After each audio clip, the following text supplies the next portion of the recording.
What if a simple vitamin, something you can just grab off the shelf, could actually play a role in fighting cancer? It sounds a little out there, I know, but today we're going to dig into the fascinating science that asks that very question. So let's just put it right out there. Can a vitamin B3 to be specific, really help with cancer treatment? It's a huge question. So let's go ahead and unpack what the research actually tells us. Okay, before we dive in, I have to say something really important. What we're talking about today is purely for educational purposes. It is absolutely not medical advice. The whole point here is to give you knowledge so you can have a really smart conversation with your own doctor. So, how did we even get here? Why would scientists start looking at a common vitamin for a disease as complex as cancer? Well, it all kicked off because of a very specific and growing problem. That problem was a huge spike in non-melanoma skin cancers. The basal and squamous cell types. With cases just climbing and climbing, researchers were on the hunt for a simple, safe, and inexpensive way to stop them from coming back, especially in people who are at high risk. And that search led them to a very particular form of vitamin B3 called nicotinamide. You might also see it called niacinamide. Now, this is super important. It's not the same thing as the niacin that can make you all red and itchy. Nicotinamide doesn't do that, which made it the perfect thing to study for the long term. Which brings us to the really solid evidence, the stuff that got this whole ball rolling in the first place, and it's all centered on skin cancer.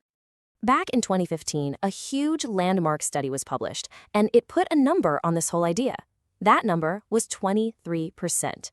And trust me, a number like that is big enough to make the entire medical world sit up and pay attention. So, what's the big deal about 23%? Well, in this major year-long study, people who were at high risk for skin cancer and took nicotinamide every day had 23% fewer new skin cancers than the people taking a placebo. To put it another way, a simple vitamin might prevent almost 1 out of every 4 new skin cancers in this group. That's huge. And it gets even more interesting when you break it down. For basal cell carcinomas, there was a 20% drop. But for the more aggressive squamous cell kind, a 30% reduction. That's a really significant and targeted effect. And look, this wasn't some small casual observation. This was a phase 3 clinical trial. We're talking the gold standard of medical research. You had one group taking 500 milligrams twice a day and another group on a placebo. That's the kind of rigorous science that gives a number like 23% real weight. And you don't have to take my word for it. The conclusion from the New England Journal of Medicine itself was incredibly powerful. They said it presents a new opportunity that's readily translatable into clinical practice. In the cautious world of medical journals, that's basically a rave review. Okay, so if it shows such promise for skin cancer, you can guess the next big question, right? Could this actually work for other types of cancer too? And that's opened up this whole exciting new area of research. And I mean, they are really looking into it. We're seeing active investigations into nicotinamide for lung cancer, breast cancer, head and neck cancers, and even blood cancers like non-Hodgkin lymphoma and multiple myeloma. Just as one example, a recent lung cancer trial looked at using nicotinamide not as a replacement, but as an add-on to regular therapy for a specific group of patients, and the early results hinted at better survival, especially for women and for people who had never smoked. So the big question is, how, right? How on earth could a simple B vitamin be having these kinds of effects on something as complicated as cancer cells? What's actually happening in the body? Well, researchers think it's kind of like a three-pronged attack. First, it seems to give our own immune cells a much-needed energy boost. Second, it dials down the kind of inflammation that can help cancer grow.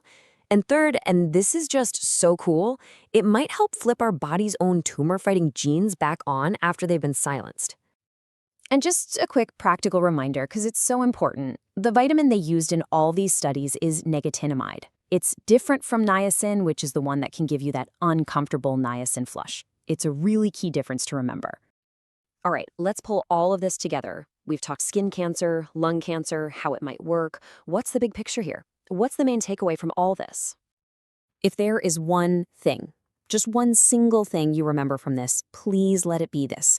None of this research, not one study, suggests vitamin B3 is a cure for cancer. Every single time, it's being studied as a supportive therapy, something to be used with standard medical treatments, not instead of them. So you can kind of think of the evidence on a spectrum. For non-melanoma skin cancer, the evidence is strong. For things like lung cancer, it's emerging and really promising. And for a lot of other cancers, it's still in those very early preclinical stages. So let's boil it all down. 3 key things to walk away with. 1. The most solid, undeniable evidence is for helping high-risk people reduce new skin cancers. 2. The research into other cancers is super exciting, but it's early days. We need more data. And 3, the whole point of knowing this is to empower you so you can have a really productive, informed chat with your own doctor. I mean, the story of vitamin B3 is just amazing. It shows how something so ordinary can have such extraordinary potential. It really makes you wonder, doesn't it? What other simple nutrients, maybe sitting in our kitchen cabinets right now, are just waiting to be discovered?